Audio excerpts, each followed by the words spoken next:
Mr. Buckley, what is the FTT state of play in Australia? Not as far down the road as I would like it, I must say. We're only starting a public campaign in Australia next week, so we're hoping for a lot more public awareness in the near future. Why do we need a FTT, and what would it aim at? I think the main two reasons we need it are that the incredible short-termism that has gripped trading. Such a high proportion of financial market trades are for such incredibly short periods of time at the moment. That's producing severe distortions in the market. Markets aren't functioning as well. They're not setting prices as accurately as they would if we had a higher proportion of trades of longer than a second or a minute or an hour.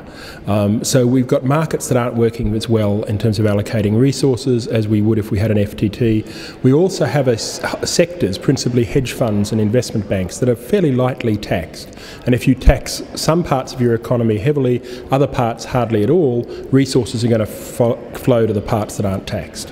What should the answer to people that the FTT would create tax evasion?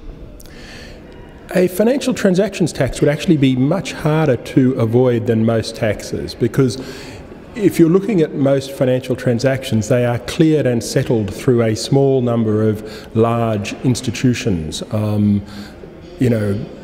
different clearing houses and places like that are extremely efficient at what they do. So those clearing houses and settlement bodies make it very, very easy to levy this tax and quite difficult to avoid it. Speculators caused the crisis. With the FTT, isn't it just fair to have them paying for the crisis?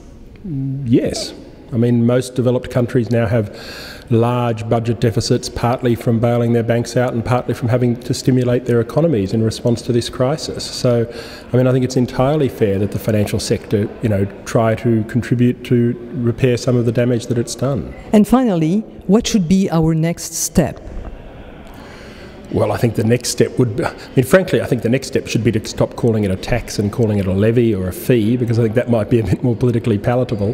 The next step is, I think, for Europe to do something to actually implement it. I mean, I think Japan is interested in following suit. I think, we need it, even if we introduce something very, very small, perhaps half a basis point, but just to get some extremely small tax and to start it so that people can see that it's not easily avoided, that it isn't damaging, that it doesn't that it actually enhances markets. And if we can at least make a start with a very small tax, that would be a wonderful achievement. Add your voice. Sign the call to action. Join the campaign.